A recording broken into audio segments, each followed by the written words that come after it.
Mes chers élèves, bonjour et bienvenue dans cette vidéo dans laquelle nous allons apprendre quand et comment accorder un participe passé. Commençons par le participe passé employé avec l'auxiliaire avoir. Prenons les exemples suivants. Elle a décoré le salon. Nous avons décoré le salon. Observez les participes passés écrits en rouge. Ils sont accompagnés de l'auxiliaire avoir. Bien que le sujet soit féminin ou pluriel, le participe passé n'a pas changé. Décorer est écrit avec un E accent aigu à la fin.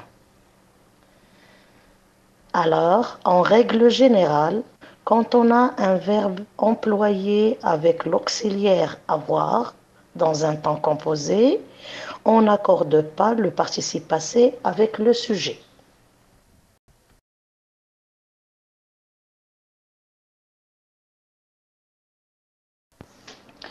Mais attention à cette exception. C'est une exception liée à la place du COD par rapport au verbe. Vous rappelez-vous du COD? Le COD ou le complément d'objet direct répond à la question qui ou à la question quoi posée directement après le verbe. Alors pour comprendre cette exception, prenons les exemples suivants. J'ai lu cette bande dessinée. J'ai lu quoi? Cette bande dessinée est un groupe nominal COD, placé après le verbe. Maman a retrouvé ses clés. Maman a retrouvé quoi? Ses clés est un groupe nominal COD, placé après le verbe. Nous allons transformer ces deux phrases de façon à ce que le COD, qui était groupe nominal, devienne un pronom personnel COD. On va obtenir alors, pour la première phrase, j'ai lu cette bande dessinée, je l'ai lu. Et là, vous voyez bien que le L' qui a remplacé cette bande dessinée est placé avant le verbe. C'est pour cela que lu s'est accordé avec le COD qui est avant le verbe et on a ajouté le E parce que bande dessinée est un nom féminin. Pour la deuxième phrase, maman a retrouvé ses clés. Maman les a retrouvées. Ces clés a été remplacée par le pronom personnel les qui est placé devant le verbe. C'est pour cela que retrouver prend ES parce que le COD est un nom féminin pluriel. Alors on conclut que avec l'auxiliaire avoir, le participe passé s'accorde avec le COD, mais quand ce COD-là est placé avant le verbe.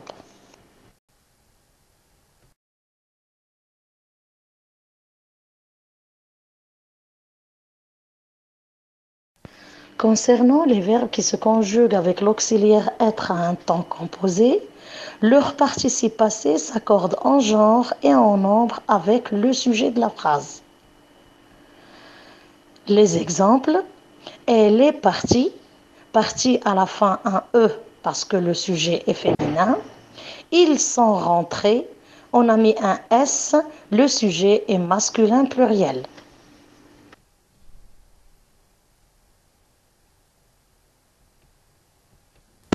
Dans certaines phrases, le participe passé peut apparaître seul, sans auxiliaire. C'est le cas de la phrase exemple. La vaisselle rangée dans le placard est propre. Ranger est un participe passé employé seul. Il n'est accompagné ni de l'auxiliaire être, ni de l'auxiliaire avoir. Mais vous voyez bien qu'on l'a accordé avec le sujet la vaisselle.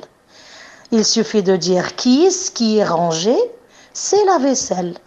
Vaisselle est un nom féminin. Et puisque c'est la vaisselle qui est rangée, je vais mettre un E à la fin du participe passé rangé. C'est-à-dire que lorsque le participe passé est employé seul, sans auxiliaire, on l'accorde avec le nom ou parfois avec le pronom auquel il se rapporte. C'est exactement comme l'accord d'un adjectif qualificatif.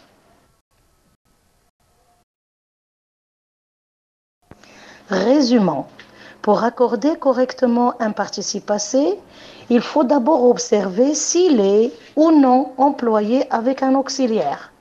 Alors, si le participe passé est utilisé avec l'auxiliaire être, on l'accorde avec le sujet, en genre et en nombre. Si le participe passé est employé seul, sans aucun auxiliaire, on l'accorde avec le nom ou le pronom auquel il se rapporte. Si le participe passé est employé avec avoir, on l'accorde avec le COD quand celui-ci est placé devant le verbe.